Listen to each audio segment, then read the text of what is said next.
Welcome. We are going to be starting our webinar series on therapeutic lifestyle changes.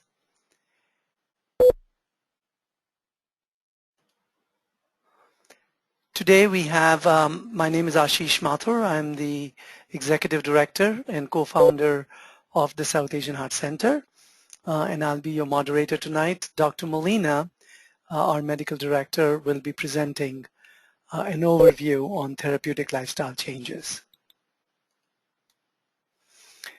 We encourage you to ask questions during this webinar. All you have to do is raise your hand or type a chat message or ask questions. You will have your panel through which you can do so. If there are any technical issues, for example, you're not able to hear us, etc., also you can send us an email to admin@southasianheartcenter.org. We will try to take care of it. There might be a few polls during the webinar. Be quick to answer. The poll will be up very momentarily as well, so it'll be best for you to answer quickly. It gives us a sense of whether we are on track. The presentation handout today should be up on our website by the end of the week, mostly by tomorrow, but we'll make sure that it's there. And a recording of this video will be available on our YouTube channel at SAHC Sati. So I'll quickly talk about the issue of heart disease in the South Asian population and a focus for the South Asian Heart Center. India, which has about 17% of the world population, has a 60% global burden of coronary artery disease. 3 out of every 5 people with coronary artery disease are Indians. And if you look at diabetes, 50% of the global burden is borne by Indians. 1 out of every 2 by the year 2030 will be 1 out of every 2 diabetics will be Indian.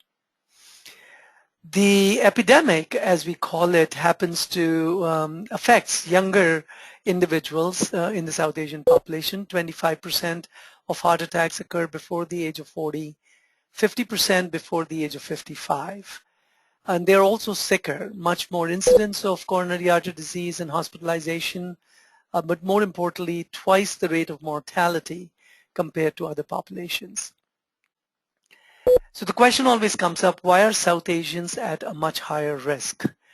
And we usually attribute it to 3 causes. The first one is that the risk factors and the traditional risk factors for heart disease occur in this population at younger ages. This was shown in the InterHeart trial.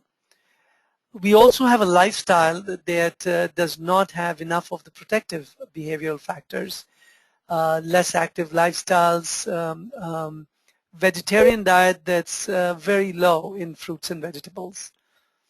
And then, of course, we have genetics, genetic predisposition. It's evidenced by markers such as Lp(a) or the LDL and HDL subtypes, and a lot of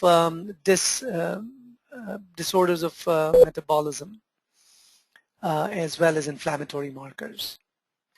So the South Asian Heart Center was created in 2006 to address this issue at Alameda Hospital with a mission to reduce the high incidence of heart disease and diabetes in South Asians through a comprehensive, culturally appropriate program that raises awareness through education, evaluates risk with advanced screening, and facilitates lifestyle changes with heart health coaching.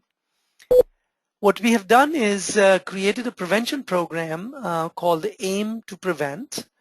The A stands for assessment, which is our very unique advanced screening, not usually done at physicians' offices. Our intervention for I is based on therapeutic lifestyle changes, which is the topic of our discussion today and for the subsequent webinars to follow. And finally, we have a management program for disease prevention based around heart health coaching. I have the great pleasure to introduce Dr. César Molina to you. Dr. Molina is the Medical Director of the South Asian Heart Center and a co-founder along with me. He has a cardiology practice at El Camino Hospital and is also the chair of My Life Check with American Heart Association in Silicon Valley. Please welcome Dr. Molina. Thank you, Chish. Today we'll be talking about therapeutic lifestyle changes. And what we're doing is we're doing an overview of our curriculum. And it is on the basis of the information that will be shared with you today that we have developed our approach to reducing the risk for cardiovascular disease and diabetes in the South Asian population. So there are three main legs to the stool that we call therapeutic lifestyle changes. One of them is regular vigorous physical activity, the other one diet or nutrition, and lastly rest leading to stress reduction while asleep and while awake. So today we'll be actually going over those three curricula in one lecture. That is, we're going to give you a very fast overview on the benefits of exercise, diet, and stress reduction. So the basis of our curriculum is this paper published in 1980, and it's known, this study was known as the Alameda study, and they looked at 7,000 individuals living in Alameda County, and they were followed for 25 years, and 7 healthy habits were associated with successful aging. In this case, successful aging was defined as the ability to remain alive, but also to be self-sufficient and autonomous, that is able to take care of your own daily needs, garden, shop, and live independently. An individual in a nursing home is not thought to have successfully aged. So the 7 factors are adequate sleep, sleeping 7 to 8 hours per night, and that seems to be a sweet spot for the benefits of sleep, and I'll be showing you some of that data. Regular vigorous physical activity, that is about 210 calories per day for the typical 70-kilogram person.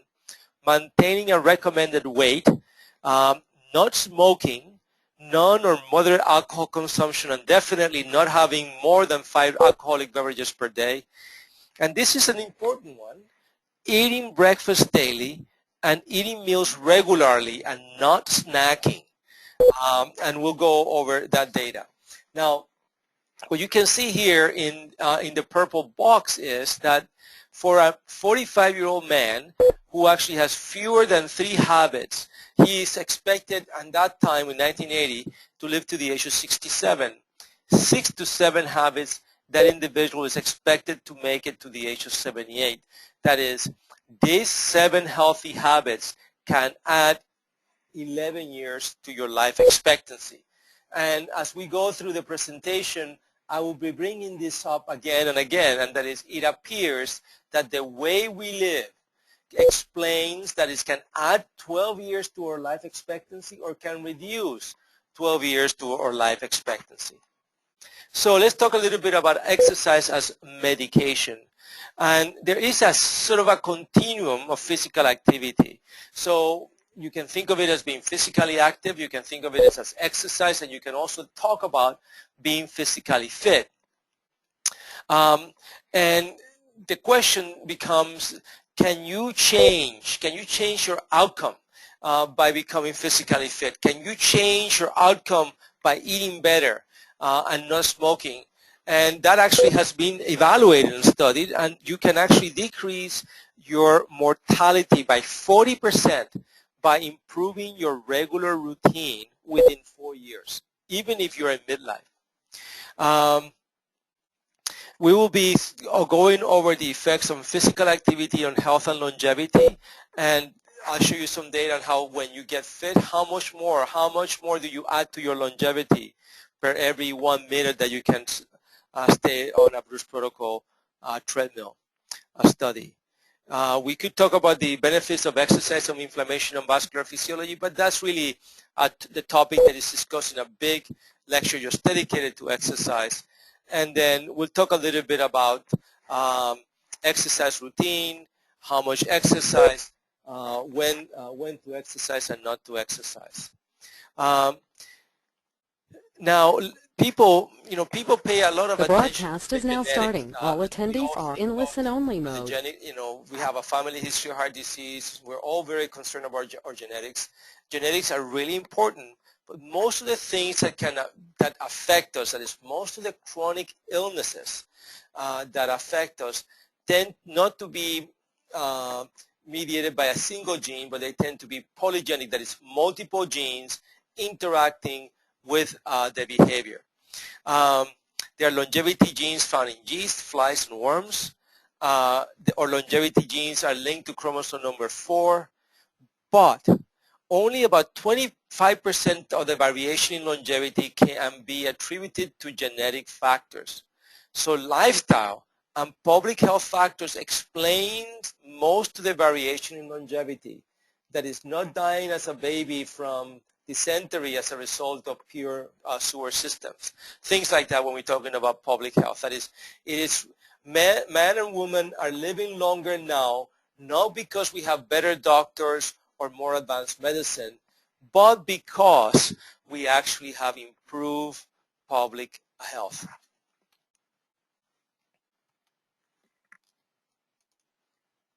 Now, this slide is a little busy slide, but the purpose of showing this slide is that your heart attack risk tends to multiply as risk factors accumulate. That is, diabetes increases your risk of a heart attack threefold, 2.5. Smoking is really bad, threefold. Having a bad cholesterol to HDL ratio increases your risk of a heart attack threefold. But if you combine smoking, diabetes, and hypertension, your risk goes up 13-fold. If you also add a bad cholesterol profile, it goes up 42-fold. So you can see that they all sort of, like, as you add them in, things go up. You can think of it as exponentially rather than just arithmetically.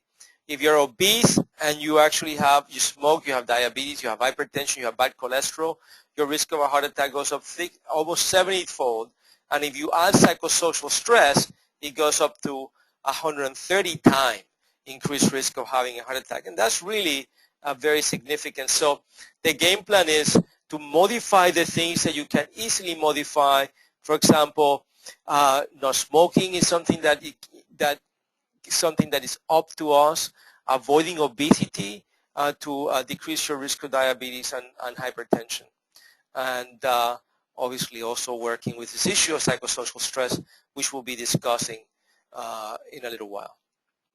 Now, let's look at it the other way, and that is, we can reduce the risk of heart attack by adding healthy lifestyle factors, such as no smoking. If you don't smoke, you decrease your risk of a heart attack by 65%. If you eat fruits and vegetables, just one serving a day, you decrease your risk of a heart attack 30%. If you exercise, you decrease your risk by at least 14%. You have a little alcohol, you decrease your risk of a heart attack by 9%. But if you add them together, like if you don't smoke, you have fruits and vegetables, your risk goes down 76%. You add exercise to that, your risk goes down 79%. And you have a little bit of wine with exercise, not smoking, having good fresh, fruits and vegetables, having a Mediterranean type diet, and your risk goes down 81%. So the issue here is, and this is very important, because in medicine, when we go to the doctor, many times we hear, don't do this, don't do that, don't do this and that. So the game plan here, or goal, or approach at the South Asian Heart Center is not only what to avoid, but actually is to focus on what to include.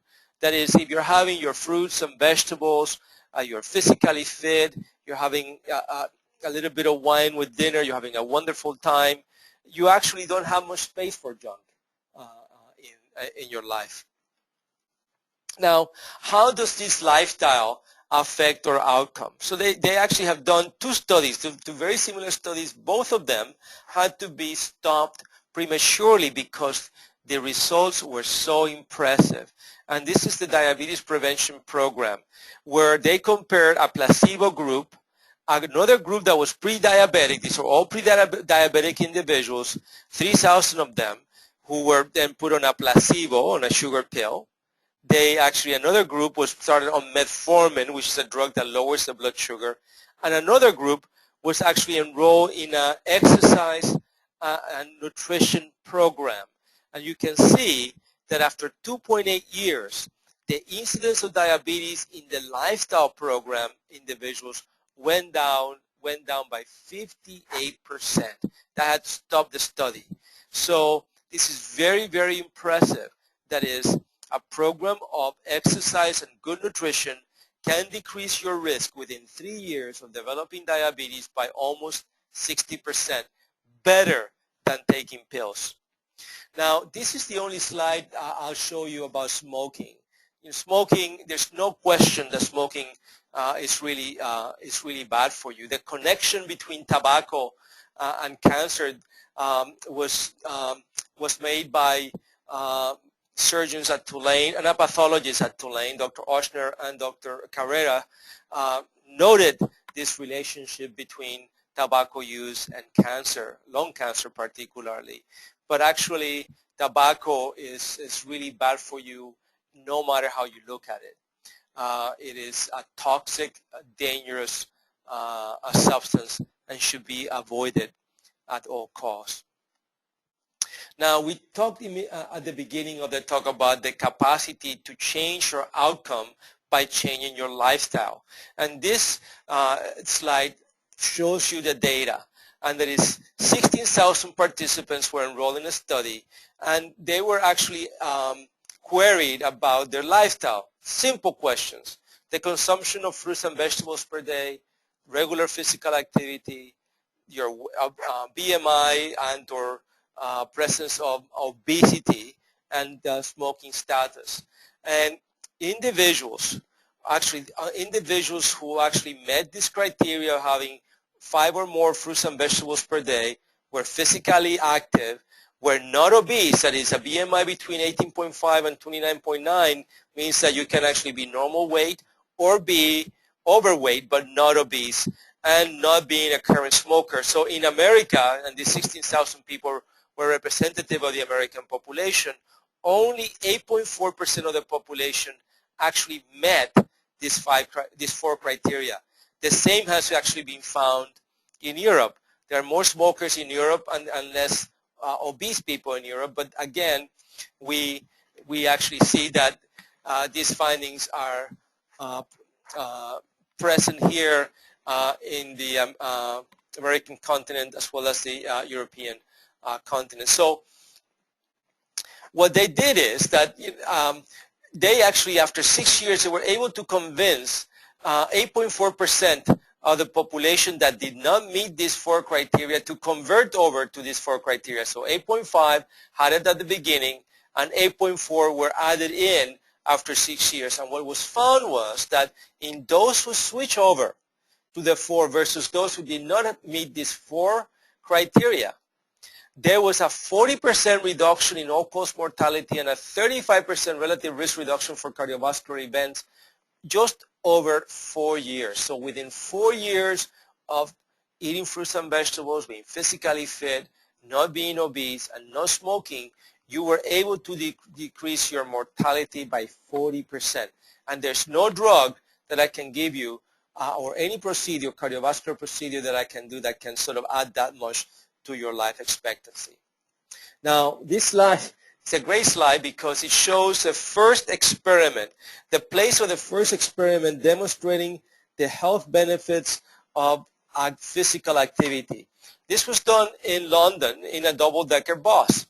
The double-decker has 2 employees, has the driver and the conductor that goes up and down to the second deck to pick up the tickets. What they found was that the incidence of heart attack in the drivers was twofold the incidence, more than twofold the incidence than in the conductors, the guys who were going up and down the stairs. And these are individuals who have more or less the same educational background, more or less the same diet, as well as they live more or less in the same place. You can see that there is actually a significant reduction in the conductors versus the drivers. The mortality after a heart attack was also much better in those who were physically active versus those who were not physically active. This was published in Lancet in 1953, and is thought to be the first study demonstrating the healthy cardiovascular health benefits of physical activity in the workplace. And in fact, most of the studies most of the initial studies correlating physical activity with longevity and cardiovascular health were initially done at the workplace. Unfortunately, our workplace has become more and more sedentary, and the studies have had to change. So this is in reference to that. Here, this is a slide that comes from Texas, from the Cooper Clinic, and this study was done by Dr. Blair. And what he did was he actually followed almost 10,000 men, and he performed 2 exercise stress tests, one at the beginning and the other one about 5 years later.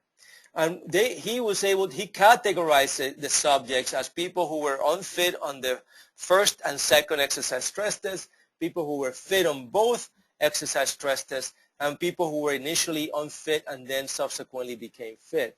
And this is what you see as the mortality rate. There was a significant reduction in the mortality rate in individuals who were unfit and then subsequently became fit. The best group were those who were fit and during those both exercise stress tests. So they were able to conclude that per every 1 minute that you improve on a Bruce protocol treadmill test, you decrease your cardiac and overall mortality by 8%. So if you do an exercise stress test 1 year and you exercise 7 minutes and you return a year later and you exercise 9 minutes, what that means is that you, instead of have aging to a year, you have actually become about 16% younger. So you can actually reduce your biological age as compared to your chronologic age by becoming fit. Another way of looking at that is that per every 1,000 kilocalories per week of physical activity that you do, or 1 metabolic unit in fitness, that actually confers you a benefit of 20% in mortality, such that if you are a 74-year-old or more man who exercises and burns 2,000 extra calories per week, you decrease your mortality by about 49%, which is pretty impressive. And again, there is no pill that can be given that will buy you that kind of benefit. The next question that most people ask, well, doc, what is better, to be fit and fat, or to be skinny and unfit? And that question is answered by this slide. Obviously, the individuals who had the lowest cardiac mortality were those who were fit and also were normal weight. Here in the lavender purple are individuals who actually are unfit and normal weight. You can see that these individuals who are unfit but normal weight actually had increased cardiac mortality versus those who were obese or overweight, but they were also fit. So no question that if you have to decide between being fit or fat, always, or skinny for that matter, actually choose fitness. Fitness is the most important predictor of survival, is the most important longevity predictor, more than hypertension, diabetes, emphysema, or you can name it. Being fit is the most important predictor on how well you're going to age and how long you're going to live. Then the next question is, what's the best time to exercise? And this is a little bit of a busy text-enriched slide, but what the slide indicates that the best time to exercise is about 12 hours before your biggest fat meal. That 12-hour period of exercise and your fat meal will permit your physiology to digest that fat better and to decrease the negative metabolic effects of having a high fat meal. So it is actually better not to, it's actually first, it's not a good idea to eat and exercise at the same time, and some people do by drinking these sugared drinks. It's not a good idea to eat and then exercise. You'll get the most benefit by first exercising and then eating And if you wait an hour at least, or even better, 8 to 12 hours, you'll get the most benefit. So this exercise, actually what it's doing is priming the engine, priming your digestive and metabolic engine, so that you actually have a better response to the nutrients as you consume them and digest them.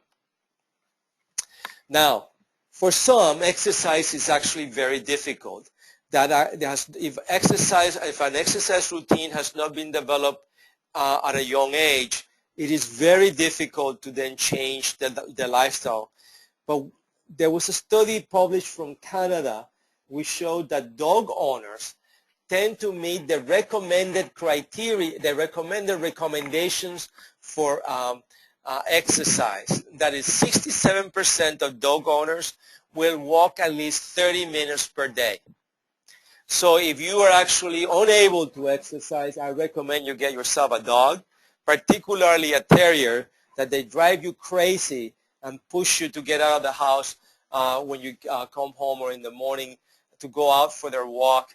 And that way the dog will be happy, you'll be able to rest, and you'll actually have improved survival.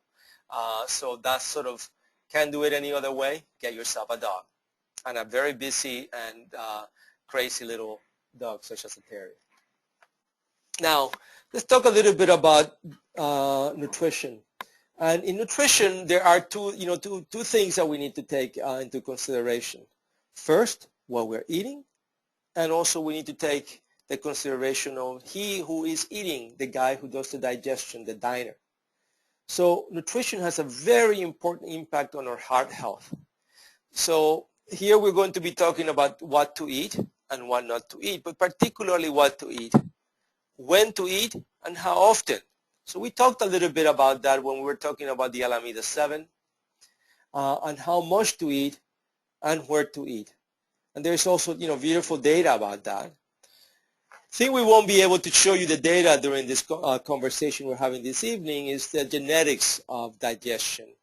And that is, not everybody is the same, and some individuals digest different nutrients, particularly fats, differentially. So some people do better by following a low-fat diet, while other people do better by following a higher-fat, lower-carbohydrate diet.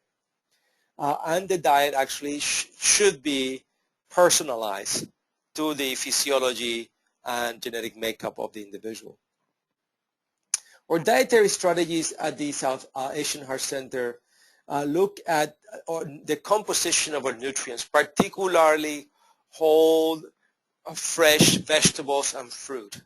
We encourage plant foods, and particularly non-processed, well-cooked vegetables and fresh fruits.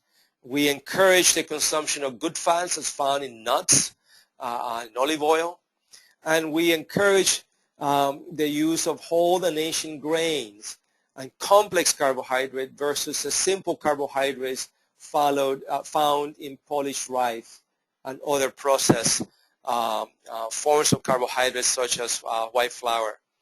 We also pay attention to protein. We don't have to have a mega protein diet.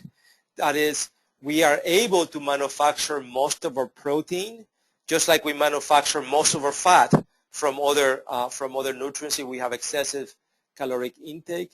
Your physiology can make all the proteins that the proteins need, but we require some essential amino acids that should be included in all diets.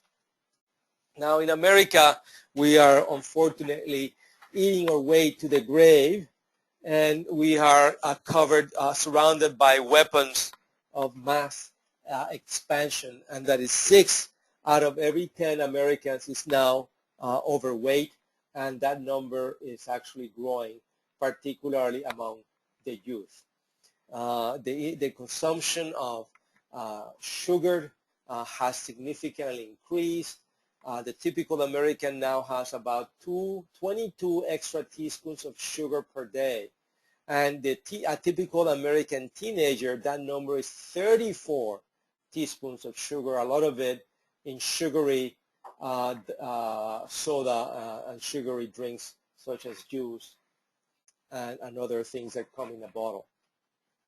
Now, talking about soda, the consumption of one or more drinks of soda per day increases your risk of diabetes twofold. And that increased risk is also found if you are even having diet drinks. The incidence of obesity goes up 31%. The incidence of high blood pressure goes up 18%. Low good cholesterol and high triglycerides goes up 32%. So there is actually no place for soda in the diet. And we should actually pay special attention with our children. If they actually start drinking soda as children, if you think of soda as a treat, they will continue to drink soda as teenagers, and that is actually a very bad habit to break. It can be addictive. I tell my patients that it's sometimes safer to have a Budweiser than a Pepsi. The number of meals is really important. We know that from the Alameda study, but we know that the incidence of obesity increases if we have fewer than 3 meals per day. And in fact, the incidence of obesity it goes up 450 times, 450%, that is 4.5 times if you actually skip breakfast. So just like in the Alameda 7, other studies have shown that breakfast is a very important meal, that if that breakfast is skipped, your risk of obesity increases 4.5 times, particularly if you're having your meals outside the home. That is, restaurant dining increases your risk of obesity significantly. Now, how about the good stuff? Nuts and chocolate. Well, the consumption of nuts, that is tree nuts, almonds, cashews, walnuts, pistachios, can increase the good cholesterol, the good HDL cholesterol, can decrease the LDL cholesterol by 10%. It can decrease the very bad, deadly Lp(a) cholesterol by 9%, and can lead to a 20% reduction in cardiovascular risk just by the consumption of nuts. Also, nuts improve endothelial function. That is, nuts can help prevent the toxic effect of a high saturated fat meal. That is, at those fast food restaurants where they sell, over 35% saturated fat meals, it would be worthwhile to carry a little baggie of walnuts or almonds to sort of attenuate the poisonous effect of that high saturated fat meal. Dark chocolate is actually of benefit. That is, the incidence of hypertension goes down with the consumption of dark chocolate. And associated with that decrease in the blood pressure, there's decreased risk of stroke, high blood pressure, congestive heart failure, and cardiac mortality in individuals who eat small amounts of chocolate. We're talking about small amounts of chocolate. So the best one, the best take-home message from this slide is get yourself some fantastic dark chocolate covered almonds and have no more than 4 of those per day. You can think of it as your medicine at 3 o'clock in the afternoon.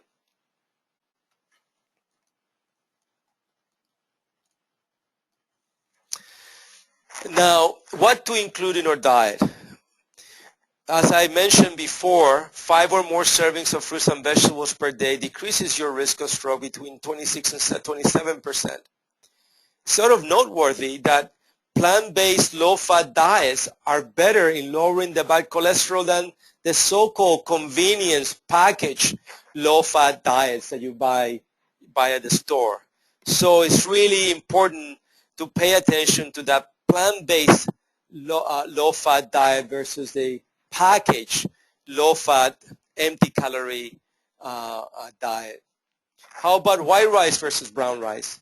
Ashish mentioned that by the year 2030, Indians will bear about 50% of the incidence of diabetes.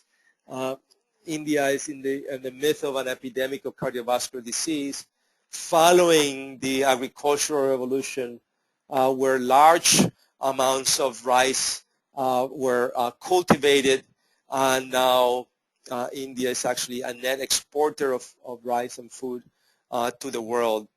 it is this white rice that probably explains increased risk of diabetes. You can decrease your risk of diabetes by switching from white rice to brown rice. And in fact, if you replace 50 grams per day of white rice with the same amount of brown rice, you have a 16% lower risk of diabetes. And if you replace it with a different whole grain, that risk of diabetes goes down 36%. And that actually is awesome. A pill won't be able to do that. Whole grains are rich in fiber and bran. This fiber around the grain has amylase inhibitor. Amylase is the enzyme in your saliva and in your pancreatic juice that takes the starch, which cannot be digested, into simple carbohydrates for absorption. And the consumption of fiber and bran is associated with a 29 to 33% reduction in the incidence of congestive heart failure, 27% reduction in the incidence of cardiovascular disease, and a 35 to 61% reduction in the incidence of diabetes. So let's talk a little bit about stress. Stress kills. And in this slide, there is actually a very important thing showing up behind this individual, and that is time. This issue about time and time-dependent activities, where we have deadlines, where we actually are forced, if we don't even want to multitask, and this is actually pushing, and we actually, if we don't have the necessary creativity, then that leads to accumulated stress.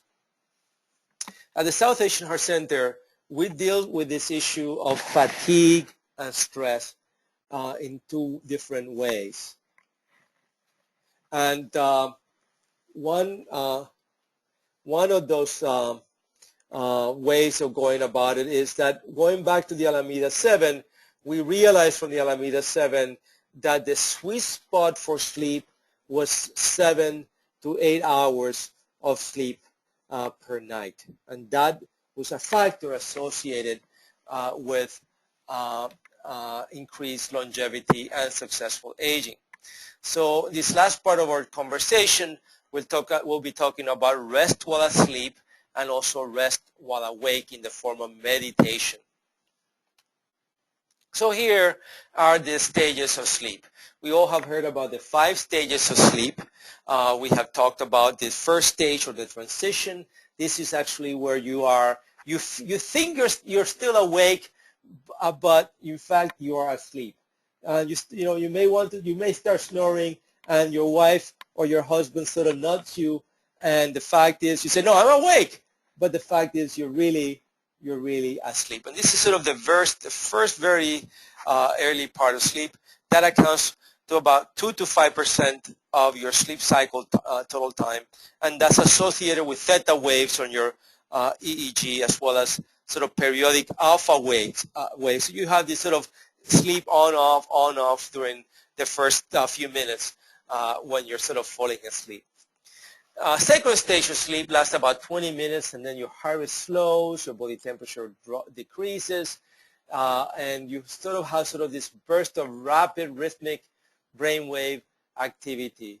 During the third stage, you transition from this light sleep to this deep sleep, and it's here where you have these sort of delta waves emerge, where they become more prominent during your fourth stage of sleep, and this is where you're getting the best rest. When you're really resting, you get these slow delta waves. And when someone is sleep deprived, they just sort of fall into this very deep sleep.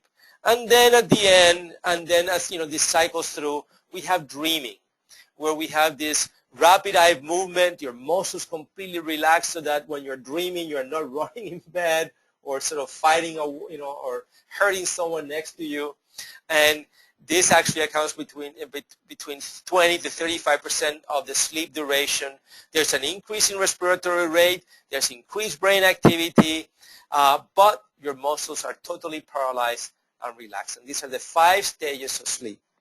The absence of sleep is associated with significant medical problems. Now, in America, the amount of sleep has been dropping since 1910. In 1910, the average sleep for an American was 9 hours. By then, at that time, there were no iPhones and iPods and TV. So when the sun went down, you converse, you play games, you spend time with your family, and then you went to sleep. Did a little reading if you had enough lighting, and the average sleep night was about 9 hours. By 1975, with the TV was, available, we had color TV, and the duration of sleep, the average American was only sleeping 7.5 hours. By 2005, we were right on the computers, we had the internet, and the average sleep had gone down to 6.8 hours per night. That is associated with a linear increment in the body mass index in the U.S. population, such that the BMI or the body mass index has consistently gone up from 1910, where at that time the incidence of obesity was very low, to now where 6 out of 10 Americans is actually overweight, with the average BMI of 27, normal being below 25. Now, what are the consequences of inadequate sleep? And there are really two main causes of inadequate sleep. First one is insufficient sleep, that is staying up awake at night, not going to sleep as you should, either due to a medical problem like insomnia or just excessive entertainment. Or fragmented sleep. Fragmented sleep is because you have sleep disruption. You can see that if you actually have a beeper and you get paged throughout the night, or if you have a problem with the bladder and you wake up frequently to go to the bathroom, or if you have sleep apnea and the sleep apnea prevents you from getting an adequate 8 hours sleep. This leads to excessive daytime sleepiness, which has leads to neurobehavioral deficits, performance deficits, increasing errors and decreasing accuracy, and then leading to cardiometabolic disorders associated with problems in appetite regulation and problems with high blood pressure, all leading to increased morbidity and mortality and decreased quality of life. And in this slide, you can see what happens when in America we either take an hour away from sleep or we add an hour to sleep at night. And as you know, during the springtime, we lose 1 hour, and this is the Monday before the time change, and this is the Monday after the time change. That is that less sleep. You see that there is actually a significant number of more auto accidents having lost 1 hour of sleep the night before. When things switch over in the fall time and people then gain that 1 extra hour of sleep, the incidence of accidents significantly goes down.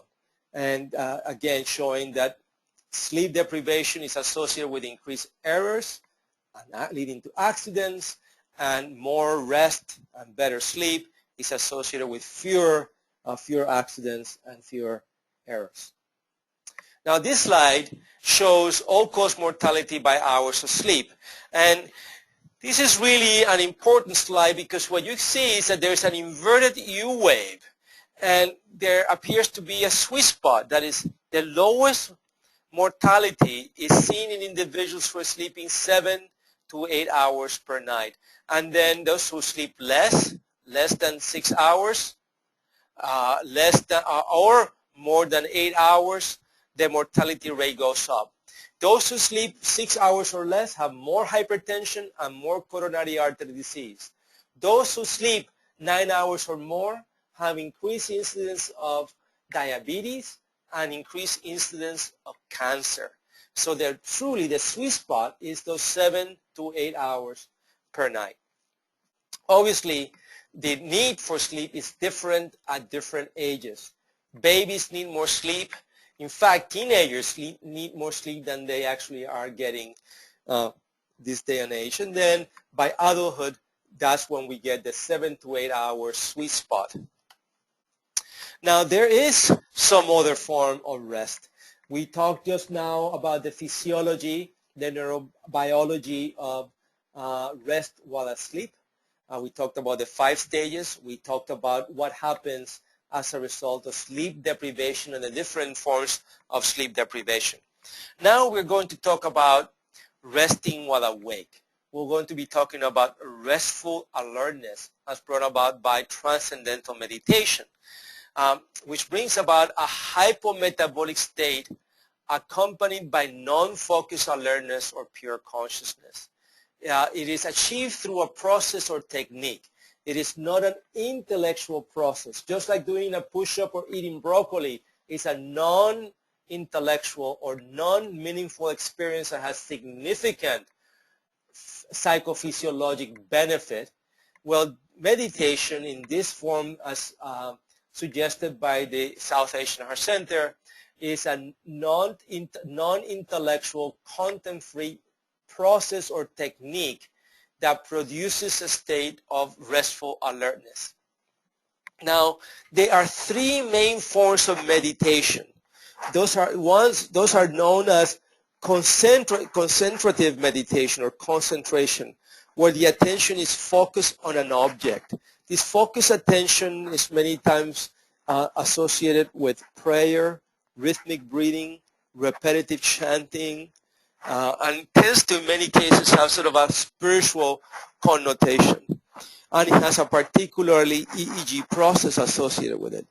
There's also a different type of meditation known as contemplative meditation, where the goal is to observe an object. So there's this open monitoring, and there's just sort of simple, innocent observation. And that is actually part of mindfulness, Zen meditation, breath, movement kinds of meditative techniques. And then there's the other, which is the topic of discussion this evening, it's known as transcendental meditation, where in fact the goal is to lose the object, is non-focused attention and non-contemplative. It's the use of a simple technique to then transcend or go beyond in an automatic fashion the object, so that just pure consciousness or pure alertness is present by itself. And it uses a meaningless sound or mantra, and in fact, in the context of this meditation, the vehicle for meditation is, in fact, has to be meaningless. Otherwise, there cannot be any automatic self-transcending. In this slide, you actually see that the EEG of these 3 different types of meditation is different. In focused attention, you have gamma, 20 to 50 hertz waves. In open monitoring, you have the presence of theta waves. And in automatic self-transcending, you actually have alpha 1 waves.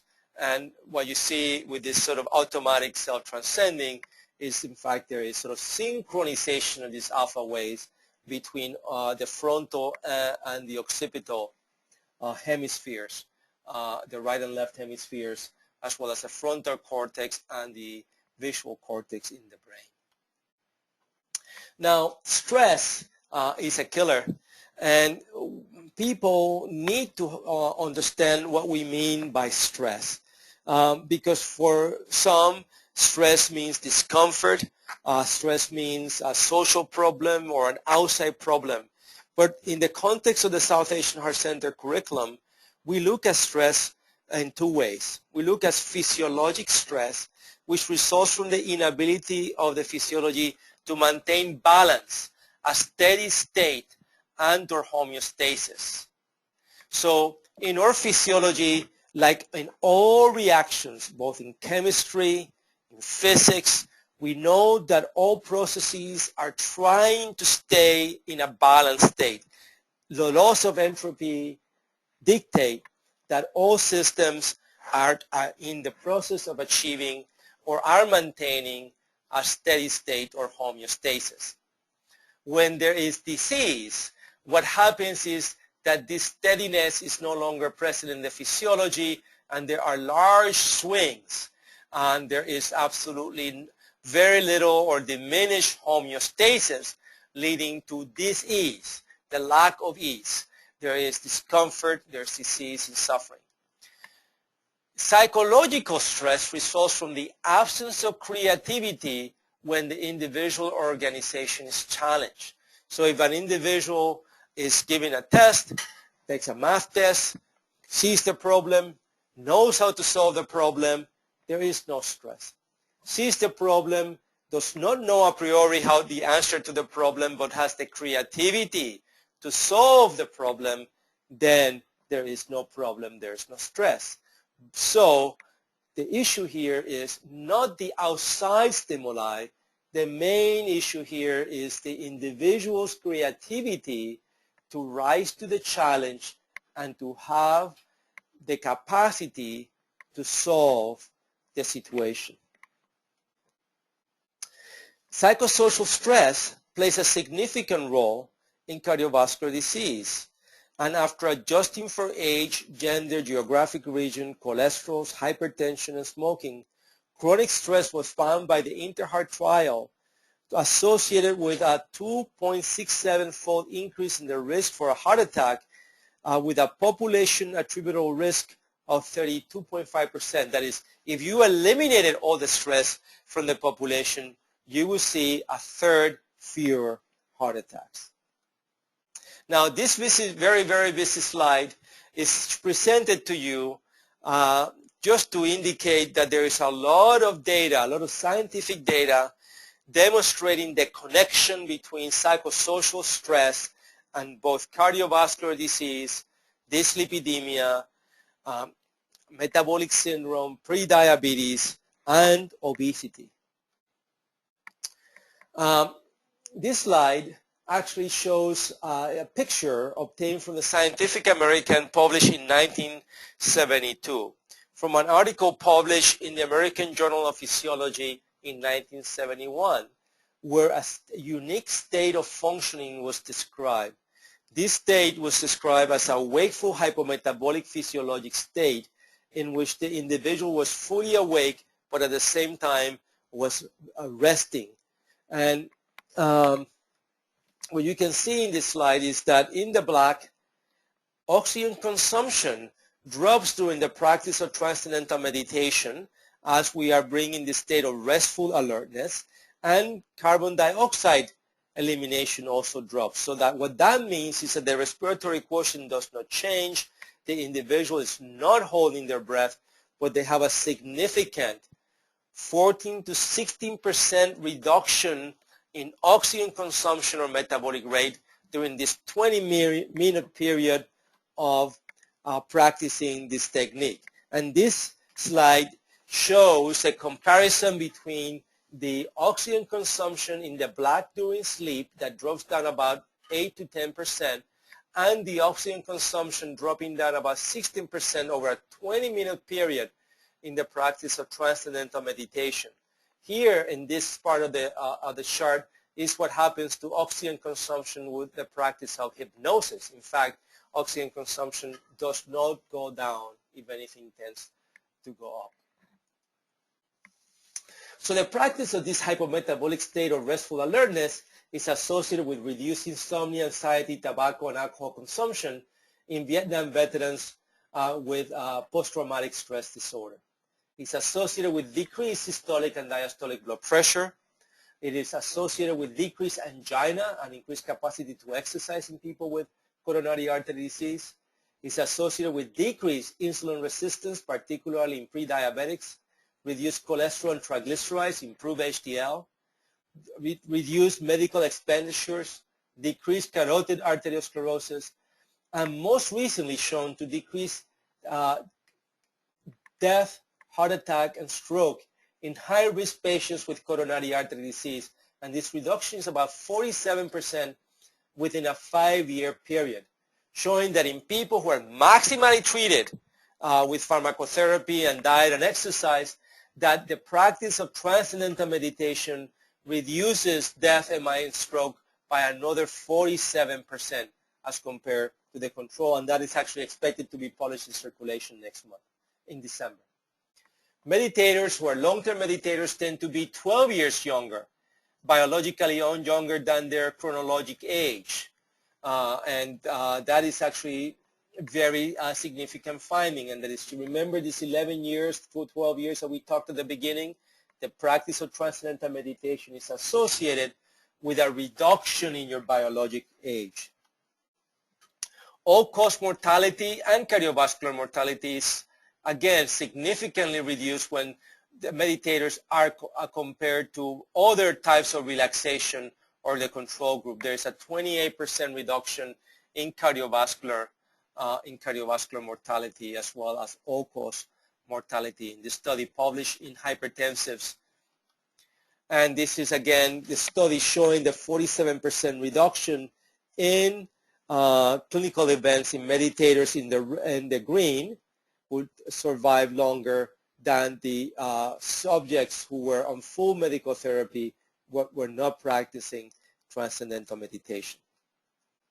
So the bottom line is that a program of exercise inclusive of about 10,000 steps or 150 minutes per week, a program in which you consume about 2 to 3/5 of cooked vegetables and fresh fruits per day, 12 nuts, and no soda or liquid calories, and a program that incorporates adequate 7 to 8 hours of sleep per night, and a stress reduction program such as transcendental meditation, 20 minutes a day in the morning and 20 minutes in the evening, is associated with enhanced longevity and improved quality of life and successful aging.